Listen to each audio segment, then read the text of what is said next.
It's time for another weekly walkthrough. We're here at Flipaquatics. We take you through and show you some of our tanks, some behind the scenes, what looks good.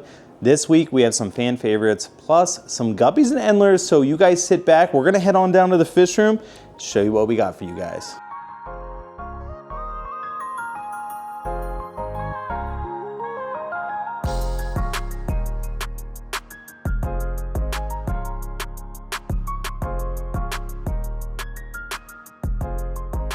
What is going on, all you aquarium keepers? So that was leather, and we got everyone's running around working right now. But if you guys don't know me, I am Rob. I'm the owner here at Flipaquatics, and today I get to show you some fan favorites. That's where we're gonna start. So I think we got like 4 or 5 of them that I'm picked out, and they're all over here in the fish room. Maybe some of the 125 gallons, I don't know. But we're gonna explore this room. We're gonna show you what's looking best, and then we're gonna head over to fish room 2, show you some guppies and endlers. So first up is one that we haven't had in a long time. So first of all, Gourami's peaceful giants for the most part. I mean, there might be some nippy ones, but these guys are a nano species of Gourami. They're called the sparkling Gourami. We haven't had these in probably about 8 months, maybe a year. We just haven't brought them in a while. And so we figured, hey, good time to bring them in right now, right before the busy season. Cold months are always busy for us just because people are indoors.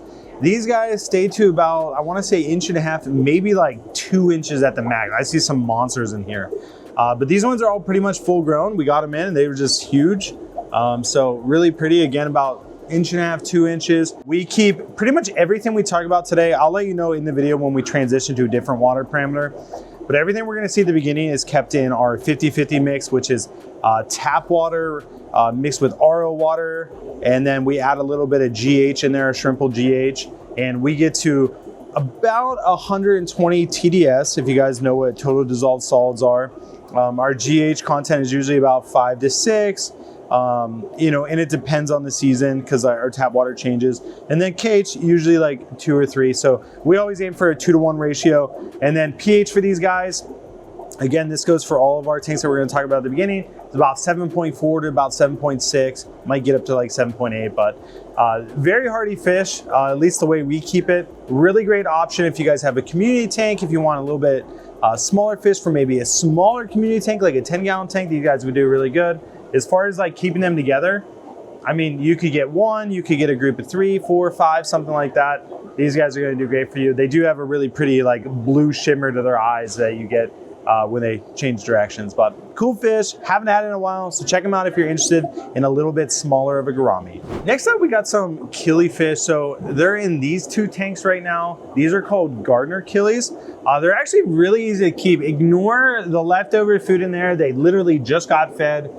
Plus there's some leftover food from yesterday, but these are all the females. So nothing really exciting, kind of dull colors. We keep all the females together. It looks like maybe 2 males in there living their best life with all the ladies. And then over here is the bachelor group. And you see like really, really pretty colors, very dominant colors.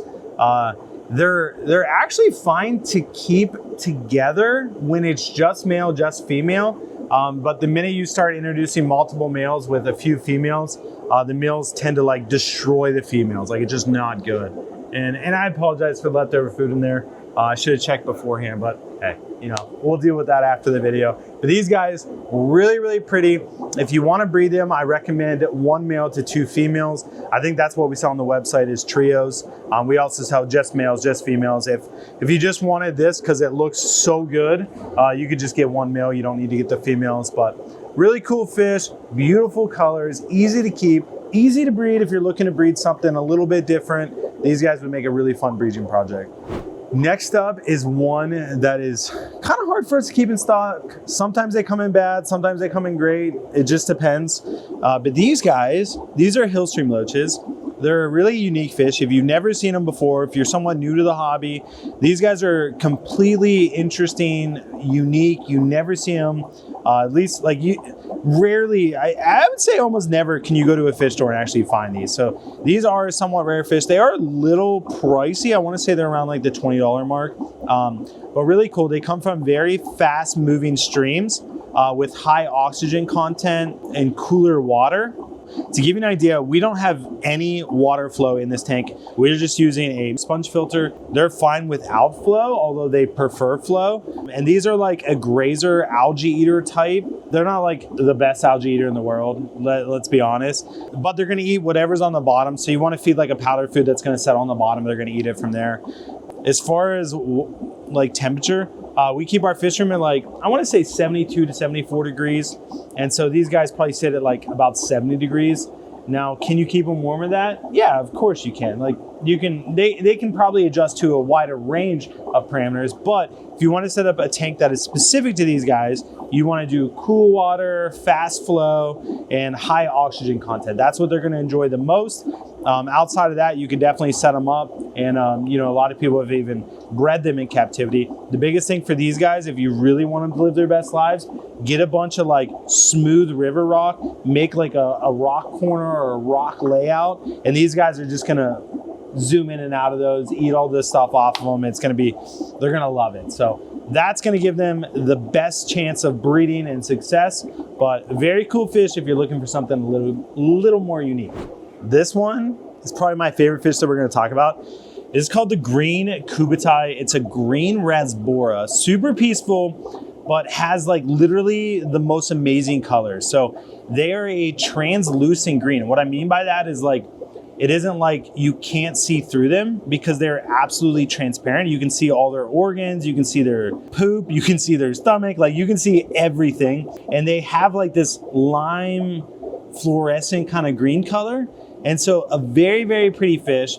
It's pretty unique. Again, I don't think you can go to a pet store and really find these. If you do, that'd be crazy because these are kind of sensitive to bring in. But once they go through our quarantine process, I would consider them a beginner friendly fish as long as you have like, as long as you don't have like extreme water parameters, like a pH of like 9 or something. These guys, actually probably a pH over 8, these guys aren't gonna love. But anything in the 7s, even in the 6s, they're gonna do just fine. Just a cool fish, super peaceful. You could probably get away with keeping these with shrimp, although, you know, they are a little bit bigger. The full grown ones, maybe 1.25 inches, something like that. So can they eat shrimp? Sure, you know, see a baby, eat a baby. But, you know, I think they would probably do fine. They're very peaceful in nature and just a really cool color. So if you're looking for something to really pop in a tank and kind of set up a school that is like, ooh, like you want to impress your friends, these guys right here. So really cool fish, easy, great temperament, highly recommend. Still same water parameters as we talked about in the beginning of the video. And so these guys would do really good in your tank as long as your parameters are somewhat around that. Last fan favorite, customer favorite, flip favorite that we have for you guys before we get into like the Endlers Guppies is these guys. These are Ember Tetras. So very, very similar to the green Kubotai, except for a different color. They have more of the orange color than a green color. Still pretty translucent. They start to have like a really deep color in their fins, and their body structure is more fat than long. And so, you know, that's how you can kind of tell a tetra from a rasbora, is just their body structure is just pretty different. Now, these guys are a little bit more aggressive than rasboras in nature. They're a little bit more feisty, I would say. So like, I probably wouldn't be like, hey, just add a bunch of shrimp to a tank with these guys. Although if you have enough plants, hiding places, they're probably gonna get along fine. These ones that we have, these are the 2 tanks that we have in stock. They're fairly big. They're bigger than we mostly get in, and they've done really, really well for us. So highly recommend these guys. They've been a huge hit lately and always a good seller. These ones, if you went to a pet store, you might be able to find these ones because they are a little bit more widely available. But a very, very pretty fish, a great schooling fish. Again, if you want like that huge school just going from side to side in your tank, if you have a big enough tank, these guys would definitely accomplish that for you. Now, they're not schooling in our tanks because there's so many in a 20-gallon tank that they're just kind of like, they're in a school already no matter what they do. And so you don't really get that in here, but a very pretty tetra. Now, these guys do prefer higher temperatures, so like 76, 78, something like that, even up to like 80 degrees. Now, they do like softer water, but again, we're keeping them in our 50-50 mix, so they're used to a pH of about 7.6, 7.4. So If you have those parameters, they're gonna do fine, and they're gonna adjust well. And you could always go to flipaquatics.com, look at this fish and actually see what we suggest and what water parameters we have listed to give you more context or more information. But definitely a fan favorite. Would check them out if you're looking for a Tetra. We're on our way to fish room 2, which we kind of have to walk through some corridors to get over there through the basement.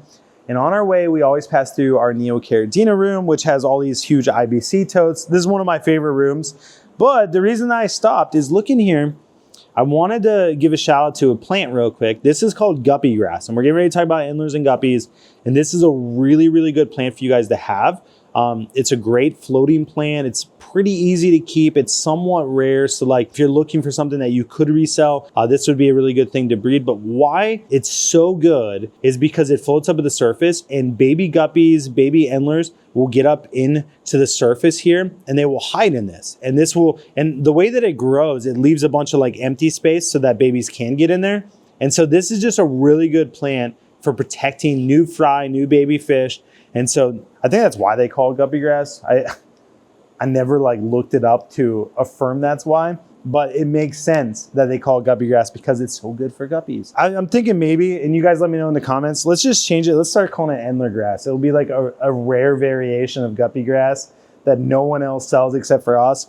And it's just called endler grass because we like endlers. And so anyway, really cool plant. Highly recommend it. We have some on the website. I don't think we have a ton of it, because we grow it in here.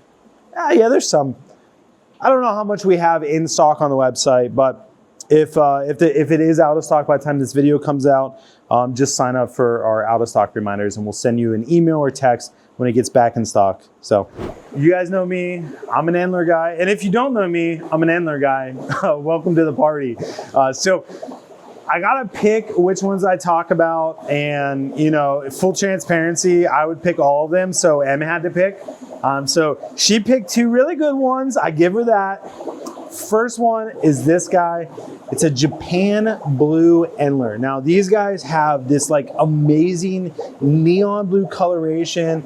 They start having like up in their top fin, they have like this yellow color. So just a gorgeous, gorgeous endler. Not an easy color to get, not an easy color to stabilize. So really, really pretty. Now right next to him, we have the females as well. But you see, ugly, look terrible. I'm just kidding. They just don't have any color.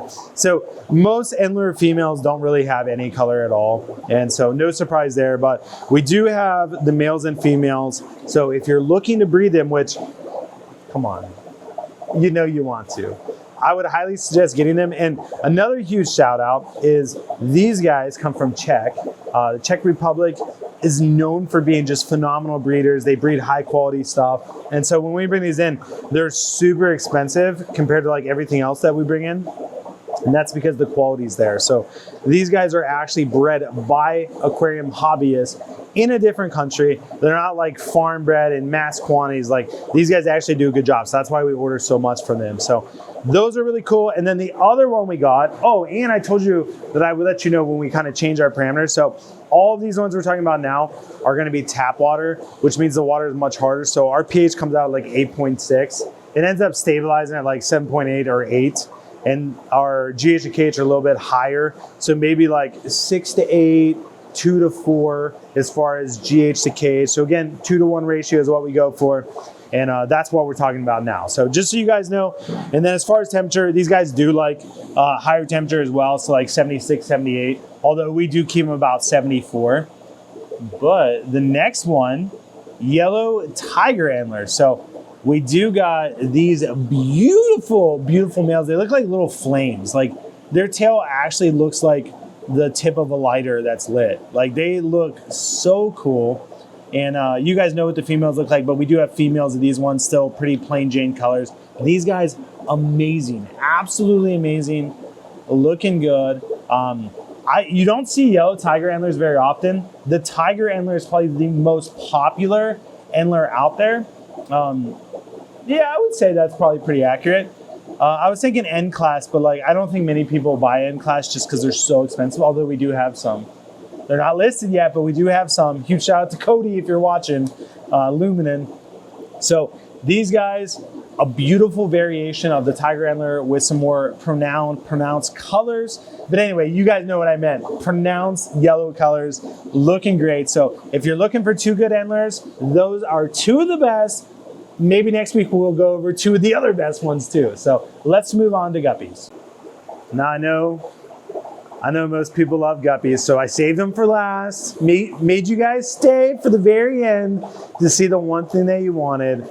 We got two types of guppies. Today, we're talking about metal guppies. I might even throw in a extra one that Em didn't even know about just because, you know, who doesn't love a bonus, right?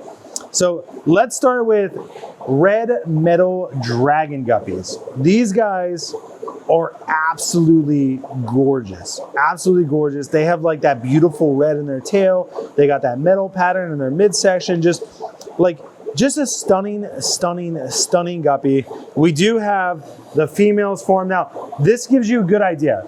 These females actually have color. They actually have patterns on their tails. So as far as guppies go, the female does matter and the female does hold some genetics, whereas like Endlers, they always say like the females don't really hold genetics, it's all the males. And so the red metal dragon is number one, and then if red doesn't do it for you and you're like me and you love blue, we got blue metal dragons. I think these ones are way better, although you do get some that have like more of a red color in them, but stunning blue, stunning coloration. They just, like, look at this guy. Like, I love that guy. Just stunning. So we have the females for those two. They look very similar to the red metal dragons. So like, you know, again, pretty much the same thing because they all hold the same genetics. But anyway, two really cool guppies. But you want a bonus one? Come on. Hey, Em, come on over here. Black metal guppies. The tank kind of is poop right now. You can't really see in it too well. But if you can see in it, and you do pick this up on camera, these guys, solid black, and then they have that metal pattern in their midsection. And like, absolutely gorgeous. And if you're looking to breed these two, we do have the females over here right next to them. So, ooh, somebody just kicked on a shop vac. These new employees, I tell you what, you gotta, I'm just kidding. Am I? Yes. Anyway, black metal guppies as a little bonus. So some metal options for you, and that's what we got for you guys. So if you guys are interested in anything we listed in today's video, it's all available. flipaquatics.com. Just do a little search up at the top, go to the little link, find guppies, whatever you want to do. But out of everything we talked about today, the one that I would really say stood out for me, got to be the Japan Blue Endlers. That's the one. If I was going to breed anything in this video, that'd be the one. So that's just my 2 cents. But hey, thank you guys so much for watching. Hopefully you have a great week. As always, God bless, and catch you on the flip side.